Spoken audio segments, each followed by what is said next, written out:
Multi-exclusive dimensional being called with another exclusive. Today's video is going to be about astral projection. Yes, because what is astral? Astral is basically something outside of us, things outside of us, people, places, and things, surroundings and locations. Now, basically, projection is basically projecting an image, a project, which is basically the thought of it. And I don't want people, places, and things to get lost into this new age that we're going through, because at the end of the day, we've been doing this before all of this even basically took shape and form. Being that it's so out there now, things is more like, piling up. So when things get heavy, it get out there, it gets shared and shit. So, this is what we do every day as spirits and bodies. That's it, that's all. Nothing attached to it.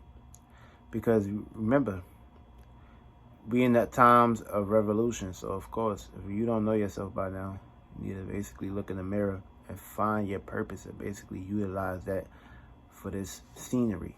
Because when we talk about astral projection is basically projecting the image. That's like your imagination. That's the way we think.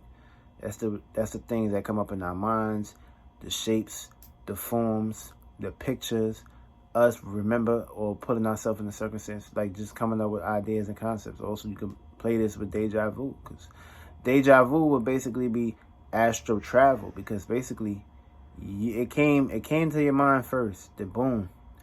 Now you feeling it. The travel is when you feel something outside of you. Basically, that's what the travel is. So we do this shit every day. I don't want people to basically seem like, oh, how you astral project for me.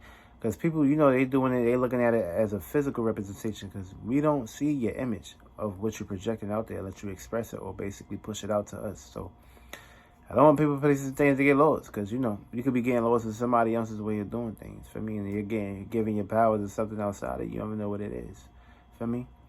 The whole purpose of astral projection is basically projecting the image, pretty much how you want to display the image, how you want to basically be put in that circumstance situation of how you want to be expressed in that scenery.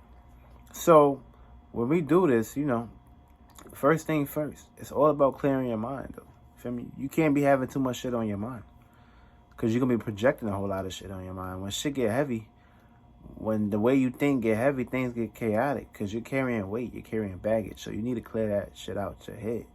For me, that's the only way you're going to basically have clarity, too, when you're utilizing your astral projection, because that's the whole point thing. Look at it like this. When you got a whole lot of shit, a whole lot of weight, a whole lot of substances, a whole lot of blockages, a whole lot of blocks and bricks basically stagnated on you, how you going to be able to move from that shit? For me, you're going to be a little shaky. You're going to be feeling a little out of place and shit. So basically, it's all about basically stepping into your spiritual power and your spiritual nature to basically cleanse all that shit out, for me. And how you do that is basically when you close your eyes, too. That's another way. That's another thing to do it in that spectrum. Because what you're doing now is you're clearing your space.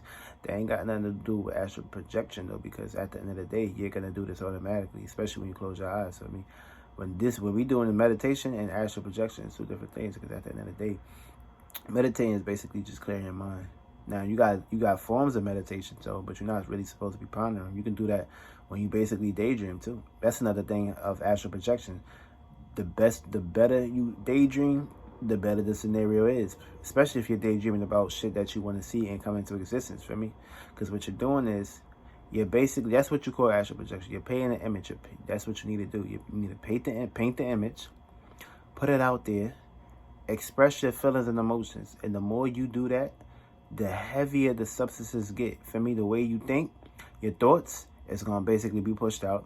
Your feelings and emotions, that's going to be initiated and created. Basically, that's going to basically be pushed out there as well. So when you're doing this shit, what you're doing now, you're going to have physical representation, shapes, and forms. That's basically going to be utilizing that. So people, places, and things is going to basically take that shape or form, whether in front of you or within your life. So that just goes to show that you're more close to the A game when you're utilizing your astral projection. So it's nothing you need to basically do as far as like search it up. For me, if you want to search it up, that's you. But at the end of the day, that's That's like astral projection right there. Feel me? Painting an image of searching something out, and boom, when you astral travel, it's basically going through the experience of seeing the results of basically astral projection. So that's basically what it is. Feel me? Feel me? That's pretty much that's how it's done. That's it. That's all. It's not some shit where you gotta do this, do that, do that. You just gotta clear your mind and basically paint an image. Feel me? Paint it through your mind, express your feelings and emotions. Feel me? Smile. Make sure you do this. Make sure you're in good vibes too. You don't want to be astral projecting no negative shit, because that's basically what's going to take shape and form, especially in your inner world too. And if your inner world is not right, then you're going to be projecting a whole lot of bullshit. You're going to be manifesting, but you're going to be manifesting a whole lot of bullshit. If you don't get out of that bullshit, you're going to stay sunk in that bullshit. And that's what you don't want to be doing. That's pretty much astral projection in the books, feel me? Is when you come up with an image, thinking about it, then boom, you add in your feelings and emotion, expressing it. Boom, that's the astral travel right there. That's pretty much it. That's it. That's so. It's two differences, because basically the imagination is the projection. The travel is basically the experience. And every day we got new experiences. So basically, what you are experiencing, you need to basically add that to your projection. As far as good things, you don't want to be experiencing bad things, so you need to actually exit project that. You don't want to basically project that. You don't want to put that shit in your scene. You want to make sure your space is clear. You want to basically make sure your pools and waters and your emotions is not foggy right now too. And that's another thing though in this retrograde shit. We're gonna be experiencing a whole lot of shit that's resurfacing or hitting the front edge. So make sure you in good spirits and make sure you're not projecting no negative shit for me. No matter how the circumstance situation play out, make sure you're in good vibes and smiling for me. That's what you need to do at this time. Smile. That's it. That's all. That's pretty much astral projection right there for me. It ain't no big thing as far as what you need to do this, do that for me. It's just basically your imagination and you're pushing it out. And whatever you're pushing out is what you're going to experience. Remember that what you're paying attention to is what you're going to get the fuck back. So watch what the fuck you're paying attention to.